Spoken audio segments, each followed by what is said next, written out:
Good morning, everyone, and thank you so much for joining us for our second series of our Branded episodes. This morning, we've got Nicola Merritt on from Courses Advisory. Thank you so much, Nicola, for joining us to speak about the importance of branding and exit strategies. I'm going to keep my eye on the comments, guys, so as we're going through, if there's anyone that's got any questions, anything they want to chip in, please feel free to drop them in the comments and we'll try and answer them as we go. So I'm just going to jump straight in this morning, Nikki. Thank you so much for joining us on this. So the first thing we were looking at, one of the biggest things we get asked a lot by our clients is how do you identify the right time to plan your exit? Is there anything you need to be aware of in the current landscape? You know, when is the right time to start kind of planning and thinking about it? Absolutely. Well, we get asked that question a lot too, Laura. I think, first off, like all exits aren't planned. It's a bit like buying and selling a house in some respects. Sometimes it's just a matter of being in the right time at the right place and the stars align. Someone makes you offer and you make a decision to sell the business. There's lots of reasons why people buy and sell, and whether you also stay with the business or not is part of the decision making. So some of the things that spring to mind, so an obvious one would be you want to retire, so you want to exit the business fully. Perhaps it's a business that you've set up and you're at a stage where you want to partially realise some of the capital that you've invested, but perhaps still want to stay with that business. Could be health and lifestyle reasons. Through COVID, we saw a lot of people just say, I've had enough. Yeah, I was going to say, did you see a change in COVID? We've seen a big change with our clients as well. That I think those days of hustling and working 20 hours a day, no one wants to do it anymore, do they? They actually want a life, and So has that been a big factor, do you think, for people that they've seen? I think a lot of people have, and I think that's perhaps changed some of the pricing expectations in the market, because actually people have said, I'm at a point now where I've done what I can with the business to take it to the next level. It's going to need X, Y, Z, more capital, more energy, more investment, and it's time to pass the reins on to someone else. And we see that with some businesses, particularly where, perhaps they're, as an example, a construction business that wants to increase into a tier 1 provider. And a small business probably isn't going to get them there, and they're going to have to be part of a bigger business with bigger health and safety policies, with a bigger balance sheet. And to just take that business to the next level means that naturally there's going to have to be some kind of M&A activity. Other reasons, you might want to go international. Again, it might be that you have a strategic buyer who's in the US, for example, that by coming together means that you can get to a better place. You might be owned or have some VC investment or private equity investment already, and it's now time for them to exit. So it's not always your choice if you've got a different shareholder base, for example. Or perhaps the business isn't quite as solvent and you're facing financial distress. Maybe a customer's gone bust, or there's been an issue in the products, and it means that actually you're going to have to do what we perhaps call a fire sale or accelerated M&A, and the best way to rescue the business and keep people's jobs will be to sell on. And then some people, we see it's kind of what we call sudden wealth. They perhaps haven't expected to be a business owner, might be inherited a business, and it's not for them. They don't want to carry it on, second, third generation. Time now to sell it. So there's lots and lots of different reasons why people sell businesses. I'd say there's a profile that I see though, Laura, particularly in the sort of SME market, which I know both of us spend a lot of time in, and I think that profile looks something like someone who's probably worked for a bigger team, perhaps bigger firm, big corporate, perhaps throughout their 20s and 30s, and then decided that they're going to do something for themselves. I don't know if this sounds familiar. Maybe 40ish, let's do something for ourselves, built their own business, and they've been successful, and they've perhaps got one eye to maybe 50 coming up, perhaps early retirement, and actually what do we do there? We work with a lot of businesses that fall into that category. Yeah, ours are the exact same, Nicola. And I think, 50 seems to be the big number at the moment. Everyone's like, I want to retire. Inflection point. Yeah, like where's that number come from? But yeah, we definitely see the same with the clients that we work with. It's not a sector or a business. It's very much a profile of that person.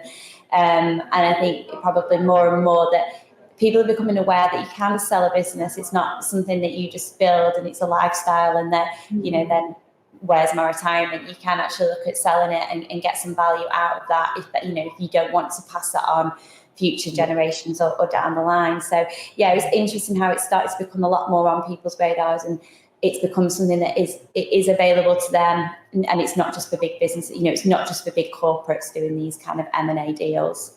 Yeah, and we tend to see those type of businesses. They're often in professional services, for example, across a myriad of sectors, but often people type businesses. What I would say though, if you fall into that category and you're either perhaps going to sell out to a big corporate that's doing a buy and build strategy, or perhaps there's an MBO, so management buyout, maybe you've got a second tier management team who are going to buy the business from the original founders and take it to the next level. But it's an emotional journey and no one should underestimate that. Yeah, it's kind of like selling the proverbial baby. Can't say that word. Yeah.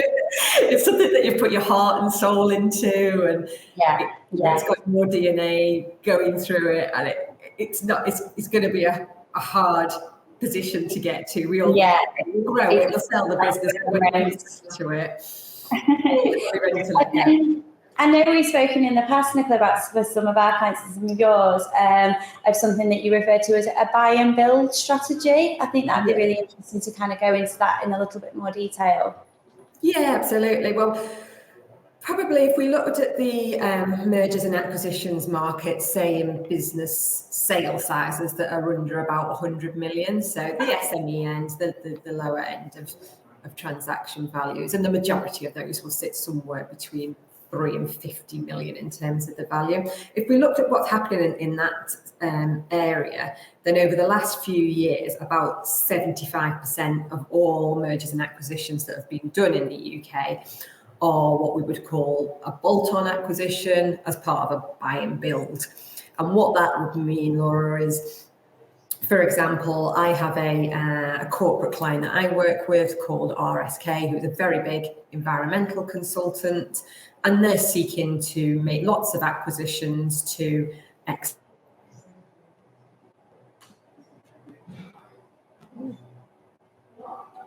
Oh, we've just lost Nicola. I'm not sure what's happened there. Let me see if we can get her back. Look, the joys of technology and being live on LinkedIn. I'll just get, here she is. She's back. Oh, we lost you, Nicola. Sorry, we lost you then momentarily. Apologies. No worries. I was just talking about the buy and build. So they're seeking to buy businesses that are going to give them perhaps some synergies. So it's maybe a service line that they refer out, but actually instead of referring out, if they had it in-house and could offer it, that would make sense. Yeah. And it's really the principle of 1 + 1 is greater than 2. So again, we see private equity looking at these roll-ups or buy and builds where perhaps they see a hot sector. So actually accounting and professional services is one at the moment where there's a lot of activity of buying up smaller businesses on the basis that, as I say, you'll get the synergies and 1 + 1 will not be 2, it'll be 3 or 4, and they'll have a greater value when the private equity funders come to exit. So we do see that a lot. We've seen that, and like you said, the kind of, like you say, about emerging markets, going overseas, that sort of, I think again we've definitely noticed since COVID, people are a lot more open to, we're not just the UK. Can we go into new territories, different markets, and is an M&A a good way of doing that? So yeah, it's really interesting how people's kind of minds have opened and changed, really, I suppose. One of the things we were talking about as well, and we get asked a lot, is kind of what type of exit strategies are there to be explored, and how do you identify which is right for you? Like we were saying before, it might be that, you sell, but you have to stay on board for 2 years, or, you know, you sell and it's bye-bye, I'm off to a beach. Like. Yeah, I wish. No, I think so there's lots of different permutations. I think the simplest thing would be that you sold to a trade buyer, and they may want you to stay, may want you to go. It might be that, as I mentioned before, you're just using that relationship to get your business to the next level. Yeah. So, you know, it might be that you just work as part of a group. That trade buyer could be an international counterpart, it could be a customer or a supplier. It's probably someone that you know already in the industry, if I'm honest. You could do the management buyout or a management buy-in, where a new team comes in, and often that is funded by a private equity house or some kind of third-party funding. And you could fully exit or partially exit, and it also allows you to incentivize some of the second level management team. Yeah. You could list your business on a stock exchange such as AIM. Now, that hasn't really seen much activity over the last few years, but it's still an option for certain sectors. Yeah. There are some floats that have got away. But yeah, I think if we were talking about the profile that we mentioned earlier, SME business, perhaps 30, 40 people looking to move on to the next level, you're probably going to be that corporate acquisition or some kind of management buyout. Yeah, no, exactly. And that, again, that's kind of what we're seeing. And how do you find it works for founders, you know, that kind of transition in your experience where they've done that kind of buyout and then they've had to stay for so long? Do you find that works well, that, you know, when they have to stay on board, do you find that, you know, it's a tricky, because like we were saying before, it is your baby. I know your business, mine's I say it's my third child, you know, so it must be hard for people when someone then comes in and it's like, well, we're the boss now, and, you know, especially the type of profile people are talking about, they're not good at having a boss, you know. So a lot of entrepreneurial businesses are successful because the founders are unemployable, and you know, they have to do it their own way. So I think it's something you have to think about personally when you're going through a transaction like that. And you know, there is an incentivization piece. So often people will have some of their the consideration for the business deferred for 2 or 3 years. So it will be you know, perhaps they'll get a value and they'll get 70% at the start, but 30% will drip through, depending perhaps on the earnings and profits over the next couple of years. And that keeps the mind focused and engaged in the business. And that's a purposeful strategy, because it gives whoever has bought the business a runway then to find the second management team. So there's different ways of incentivizing, but it's a bit of a hearts and minds thing as well as financial. Yeah, I think that's something definitely people do have to consider, because, you know, again, seeing it with your clients, seeing it with our clients, it's not always, I think people just see that bag of cash, and you know, there is the emotional side to it, there is a kind of mental side to it of how does this journey plan out, and how you know, how do we make it work. So yeah, no, it's really, I find it fascinating. It's really, really interesting. And so what would you say the key metrics that potential buyers need to consider when evaluating a business? So, you know, if I was wanting to sail off into the sunset, in a few years, and someone was looking to buy my business, what kind of key metrics would they be looking at to kind of evaluate the business? I mean, I think there's lots of different areas that you'd look at, but I guess it comes back to where we started on reasons for the sale and reasons for the acquisition. Yeah. So someone might want to buy your business because they see a real commercial rationale and market opportunity that bringing your services together with theirs is going to produce synergies and cross-selling on revenue, or perhaps take a competitor out of the market. Yeah. That's often what happens in the smaller end. It could be the brand that they'd be considering, and actually it's a really strong brand in a certain area, or some real sector knowledge experience. So someone might be really good in healthcare and someone else in IT services, and to get into a new vertical sector, it would be easier to acquire than to start from the beginning.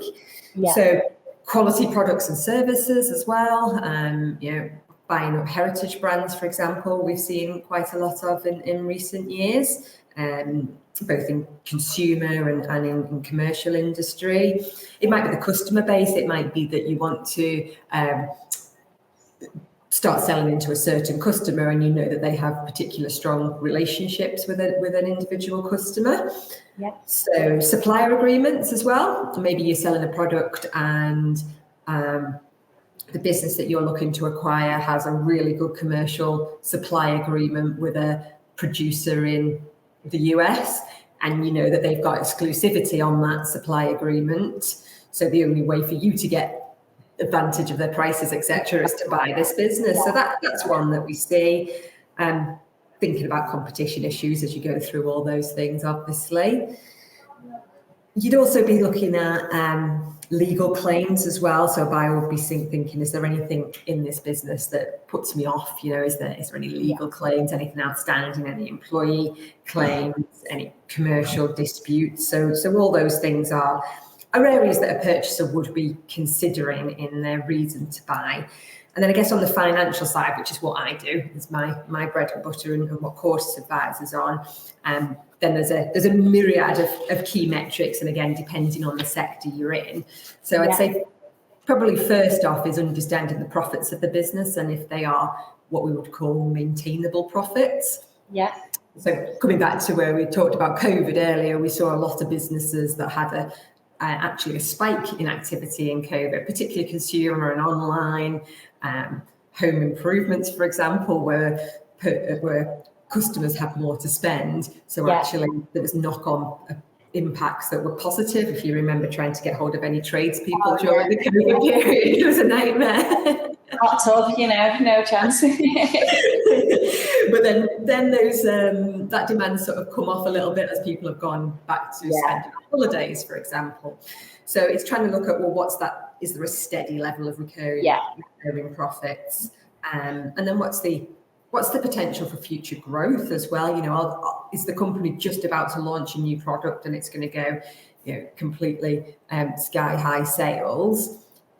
A purchaser will value that as well. Yeah.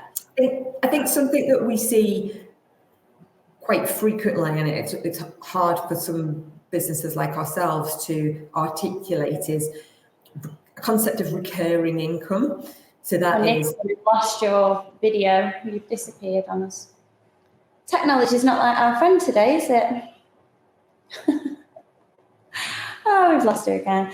Well, I'll just keep going before she comes back in. So, I think like Nicola was saying, we see a lot of that with our own clients. Here she is. Hi, Nicola. My apologies. I'm not sure why. Don't worry. Carry on. But the recurring income I was just talking about, Laura, there of repeatable sales. So if you're something like a software business, or you've got a regulated angle to your business where there's a reason why a customer has to buy your services year in, year out, and there's like that nice sticky level of income, that's higher quality income than someone itself that does a lot of projects and they may only last a few weeks and then we move on to something else. And that's important because a lot of business acquisitions are funded by debt, and when you want to go and raise debt, the banks need to see a steady level of cash flow. So this concept of recurring, repeatable income is a key concept that you'd be looking at. So I was going to say on that, is that something that you would recommend businesses, if that, in their kind of 5-year strategy, that they think, I do want to retire, I do want to sell the business in 5-10 years. Would you say that something like the recurring income is something that people should really start to focus on as soon as possible, look at ways that they can bring those recurring income streams into the business to build a good foundation? Would you say that would be Absolutely. And start monitoring it, because someone like myself who comes in and does financial diligence and will say, so tell me, what's your customer retention rate over the last 3 years? What's your churn? How many have you lost? How much is new? And to go back now and say, oh, well, I've got to go and find the data from 3 years ago isn't the easiest thing to do. So being able to monitor that as part of your monthly management information is going to put you in a lot better position in 3 years' time to say, yeah, we've got the track record, we can show that to you. Yeah, and also, yeah, you mentioned about churn, so I'm guessing as well, it sounds obvious, but I know a lot of people really focus on, new business, that constant hunting and new business. But is it more desirable to someone looking at purchasing the business if, say, you may not really focus on new business, but your retention, you've got a really high retention rate, clients never leave. Yeah, what would you say is more important, having a great new biz team or having that great retention, or is it both? Trying to get the balance, because you want someone to buy into what we call the equity story, the reason to buy the shares in the business. So you want someone to buy into that growth, and that there is a trajectory of growth, and it's exciting, and the reason they're going to buy it is because you're going to increase your profits. But then also coming back to that piece of, if we are going to fund this acquisition through debt, then the banks need to see something that's steady and maintainable to start off with. So we like to talk about it in layers of, a nice recurring base with an upside that you can grow through new projects. So you've got that growth as well. Yeah, that's really interesting. So I would say, considering kind of the metrics we've spoken about, obviously, we spoke about that kind of recurring income, and that's really important. But what advice would you give to kind of our clients or people that were looking to, potentially look at an exit? What advice would you give them for setting up their business for a successful exit? So if they're thinking now, this is something I might want to consider, what kind of advice would you give them to kind of steps you can start to take now?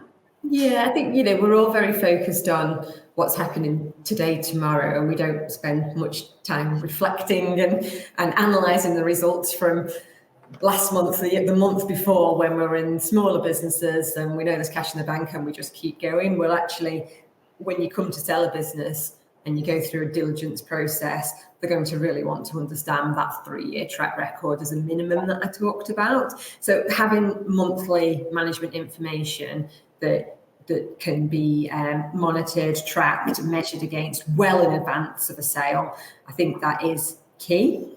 Yeah. On that, the way I try to think about it is, it's your first impressions that you're giving to someone. So, you want to fill someone with confidence. You want that buyer to feel like that you're in control of your numbers, you're in control of your financials, you understand your business, you understand your metrics and KPIs. So that housekeeping and having everything tidy. Yeah. Can't start too soon, really. Not only is it good business practice, but if you're starting to think about an exit in a few years, then it's going to be a lot easier to develop a runway into that than to come back and start trying to recreate data. Yeah. So I think having those financials, and I would say that because I'm from a financial background, but having those financials understood is sort of a good linchpin to start off with. Yeah, and I think I'm definitely not a finance person, Nicola, as you know. I am definitely a creative. But even on the kind of growth and kind of scaling growth program we've gone on just for our own business, it's been so important.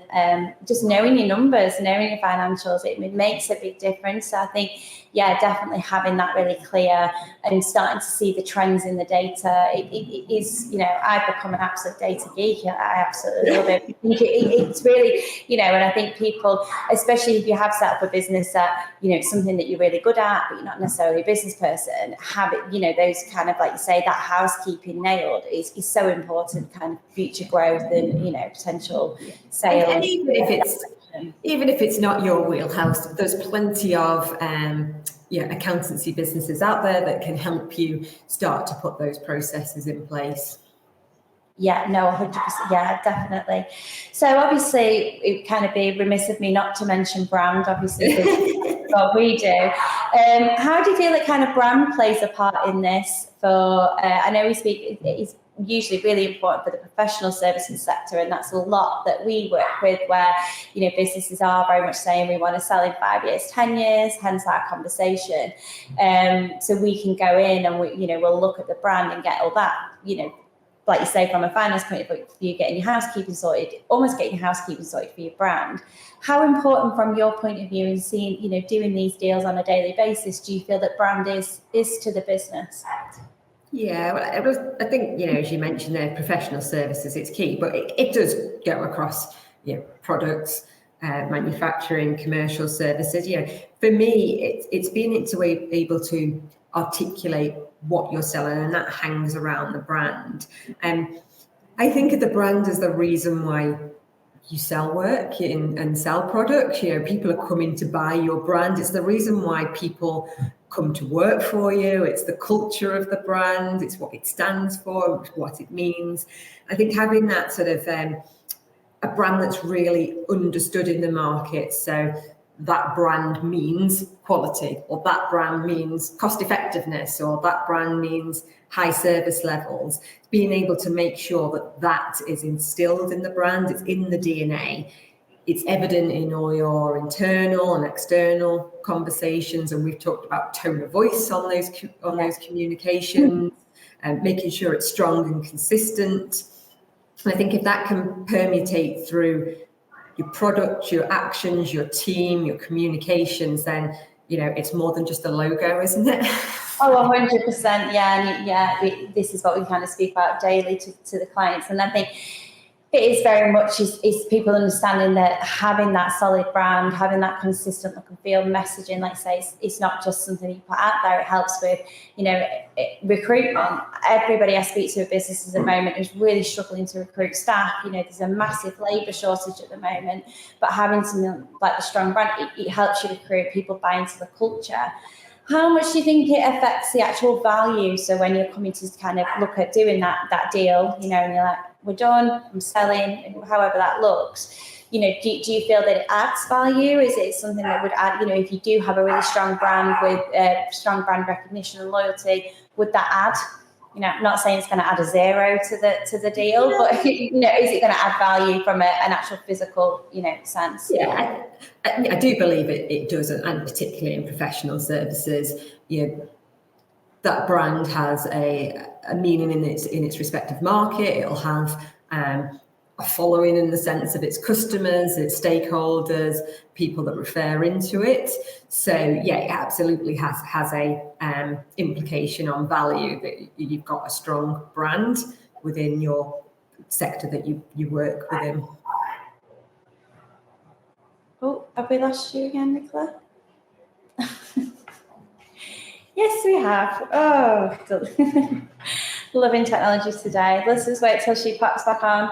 But yeah, I think just to kind of echo what Nicola was saying there, it's what we see a lot. So obviously brand is super important, and just having that, it also just lays the foundation for the business and gives you that future direction, and kind of pathway of where you want to be, and to be able to plot that out from a strategic point of view.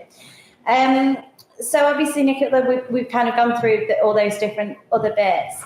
So we've always spoke about how we help from businesses with the kind of M&A strategy and exit strategy of, getting the brand in a good place, developing the comms, consistent look and feel, all of those, lovely bits that we do. But what role does Quarters play in helping business owners kind of plan their exit? What role would you play in that kind of part? Yeah, well, I mean, first of all, my background was similar to the profile that we mentioned earlier. I worked with a big corporate. I worked with KPMG for many years, and then went into a boutique business. And during COVID, decided it was a good time for me to set up my own M&A boutique business, which was to the shock of many people during COVID, when there wasn't much mergers and acquisition activity going on. But I saw it as a great time to do it, launch a brand, and the introduction of, for example, using Teams and video conferencing, and everybody had diverted their business development to platforms like LinkedIn. So no one really needed to know that it was just me sat at home in my spare bedroom launching a brand back in 2020. But from that, we launched Quarters, eventually with a couple of other partners joining as a specialist mergers and acquisitions advisor, mainly linked around financial environment. So the 5 key service lines that we look at Quarters are financial due diligence. So that is when a business is being acquired or business is being sold, and it's making sure that we can provide a report, independent report to the acquirer about the financial affairs of that business. We also do what we would call lead advisory and in the corporate finance arena, and that's helping a business go and find a buyer and get ready for sale. We have a specialist business modelling team, so coming back to the management information that we talked about earlier, not only having a good track record, but having a financial model that can work to predict your results for the next 3 years is key when you want to present your story to a buyer.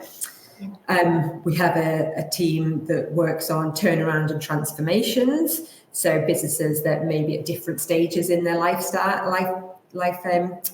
maybe it's something that is hoping to sell in a few years but needs a couple of years to work on profit improvement programs, managing working capital, developing the financials. And then lastly, we launched a service line in January that concentrates on helping businesses with synergies, integration and separation. That being, we've acquired lots of businesses. How are we actually going to make these synergies happen now, and how are we going to monitor them? How are we going to integrate the businesses? So that's not just from a financial perspective, that's looking at culture and wider at systems and processes. And then if it is a business that is, if it's a business that's selling and needs to just carve out part of the business that it's selling, then we help also with that separation aspect of how you're going to take a small element of business out of a larger one when all the processes and back office are already entwined. How easy is that going to be? So they're the 5 things that we concentrate on at Quartus. We have 3 offices across the north and 1 in the Midlands, and a team of about 35 at the moment. So we've been on our own growth journey as well. And you're definitely not in your bedroom anymore, Nicola, are you? Not anymore. No, definitely. And I think that's what's so, that's the feedback we get a lot from our clients as well, is that because we've been on a similar journey ourselves, it was just me and now there's a team of 10 of us. And I think you understand it, you've been on that journey yourself. So it's not only it's your expertise and it's your knowledge and it's, what you've trained to do and worked forever in the corporate world doing. But I think when you've got that personal connection as well of, you get it.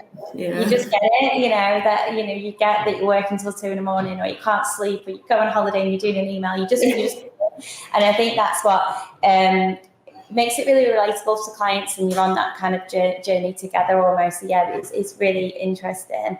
So just to wrap up this section, if we could give people kind of 3, say, actionable steps to say, what can you start doing today that's going to help you to potentially look at this kind of exit strategy in a few years, what would you say those 3 steps would be?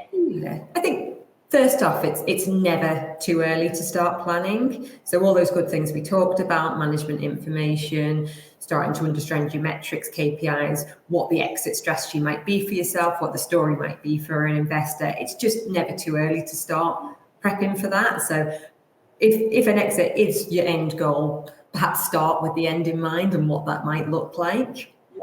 Yeah. I think secondly, be clear on what it is that you are selling. Is it a really strong product? Is it a service?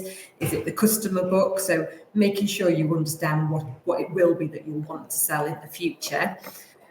And then, I guess coming to the point that we said about branding, I think making sure that your brand reflects and captures the essence of your business is key to actually enhancing the value of the business. Like I said, obviously I'd agree, being a brand expert, but I think it is so important, like I say, to have those things aligned.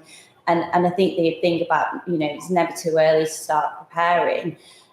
We've been working with a company, they've only gone 12 months and they've already been like, what does 5 years look like and 10 years look like? And I think if you can see what that end goal is, it can help you with decisions now rather than maybe making some mistakes now that's then going to be harder to rectify down the line. If you can get in the best practice possible, and you say it's like building a house, if you can lay the best foundation possible, we've got a stronger chance, down the line. So I think it's really, really interesting that people could start thinking about that. So we've obviously spoken a little bit about kind of the right time to plan your exit. And like you said, there's no, it's kind of planning from day one and keep that planning.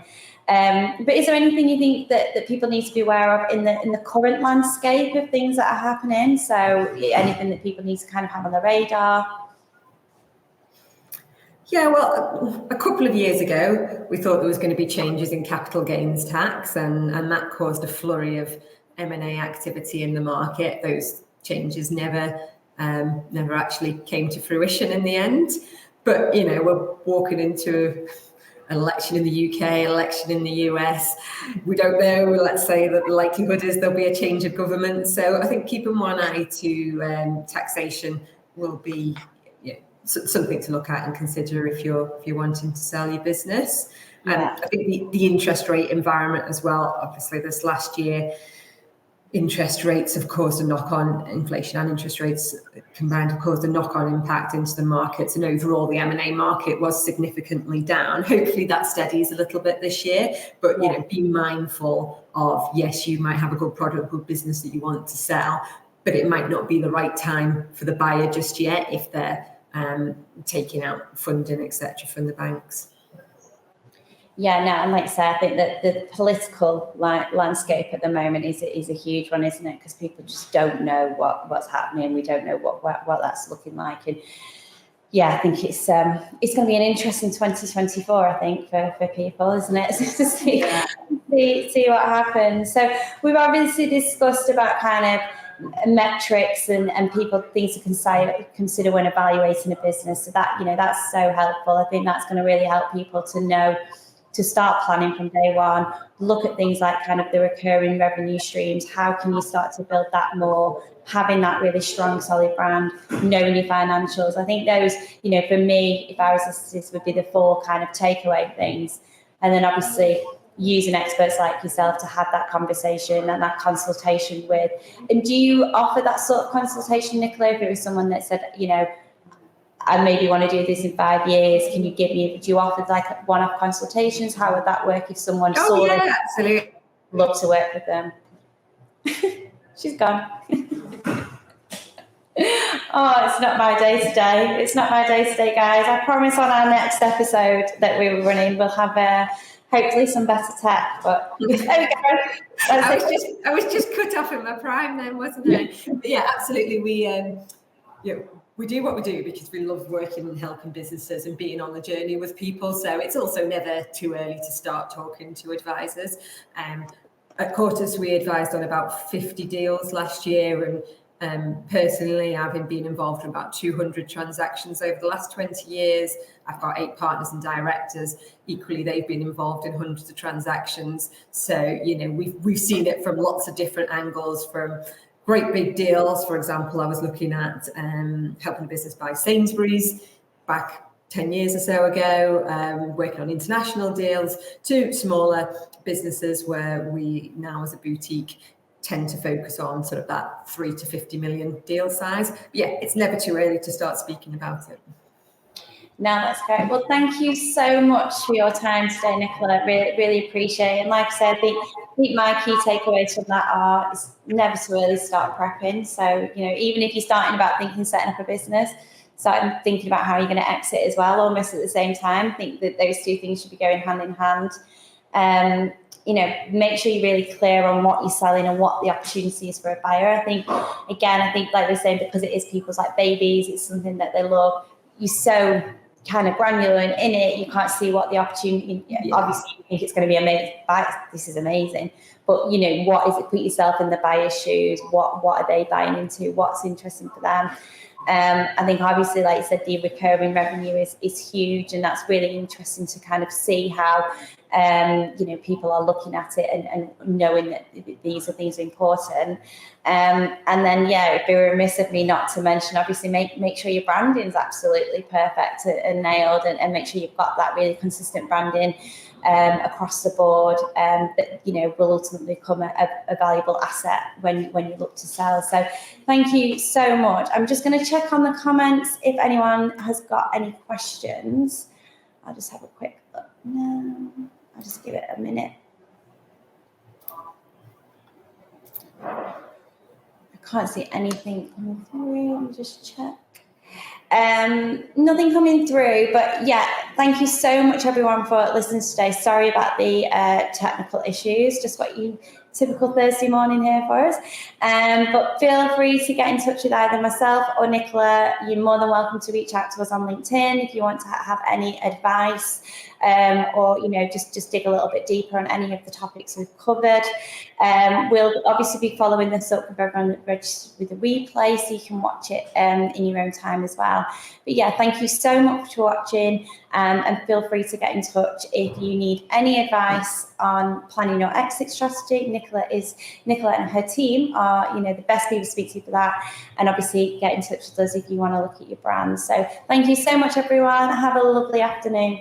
Thank you, Laura. Cheers, everyone.